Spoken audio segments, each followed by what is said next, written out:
Halo Aca Fams, kembali lagi sama aku Sonia Salwa Salsabila. Aku dari kelas 1C dengan NIM 6670250023. Di sini aku bakal nge-review jurnalnya dari dosen aku sendiri, yaitu jurnalnya Bung Yebi yang berjudul Resistensi Perempuan atas Pencemaran Lingkungan oleh Korporasi di Kota Cilegon. Nah, jurnal ini ditulis oleh Bung Yebi dan tim dan dipublikasikan kepada Jurnal Politik Forensik.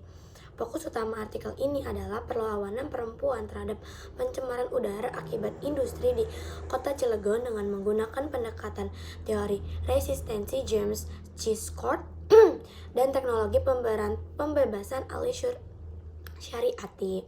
Latar belakang masalah, Kota Cilegon tuh merupakan kawasan industri strategis nasional yang didominasi oleh industri patriotikma, baja, dan energi PLTU. Aktivitas industri ini berdampak besar pada pencemaran udara yang menyebabkan: pertama, lonjakan kasus ISPA, gangguan pernapasan kronis. Dampak paling berat dirasakan oleh perempuan, ibu hamil, dan anak-anak. Kelembanan respon pemerintah dan lemahnya pengawasan industri memicu ketidakadilan lingkungan yang akhirnya mendorong resistensi perempuan sebagai kelompok paling terdampak langsung. Tujuannya itu untuk menganalisis bentuk resistensi perempuan terhadap pencemaran lingkungan, mengungkapkan makna ketidakadilan lingkungan yang dialami perempuan dalam konflik industri. Metodenya itu ada metode kualitatif, fenomenologis, lalu ada teknologi pengumpulan data, wawancara mendalam, lalu hidden transcript Ali Syariah Mustadafans Mustakbirin.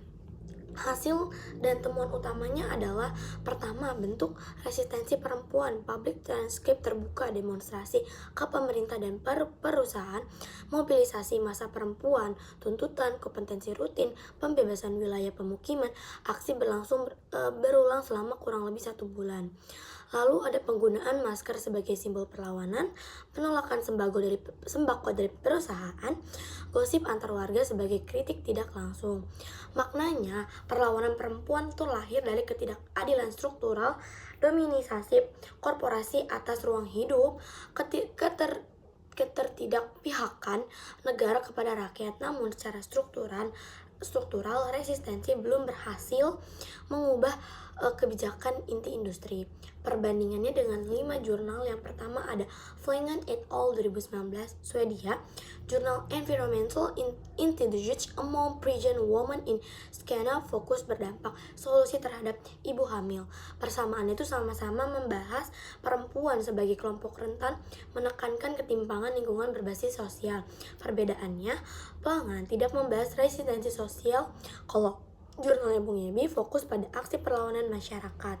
Lalu menurut Agarwal 1992, India, yaitu Gender and Environmental Action, persamaannya perempuan sebagai aktor gerakan lingkungan.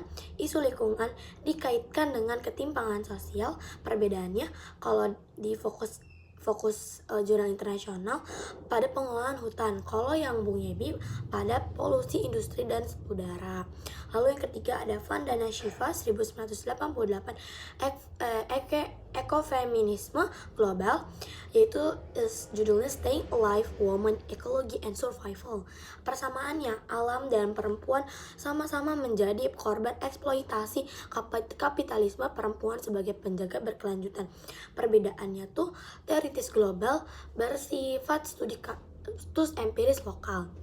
Yang keempat menurut Geert 2011, Ecofeminism, Environmental Justice. Persamaannya, lingkungan tuh dipandang sebagai isu keadilan gender. Ketimpangan dampak selalu menimpa perempuan. Perbedaannya kuat di level wacana kebijakan global. Lalu konflik lokal rakyat versus korporasi.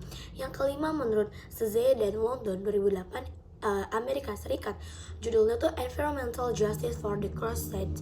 Persamaannya tuh negara cenderung berpihak pada kepentingan industri, terus masyarakat menjadi korban pembangunan. Perbedaannya tuh tidak fokus pada perempuan sebagai aktor utama. Jurnalnya Bung Yebi tuh menempatkan perempuan sebagai motor perlawanan.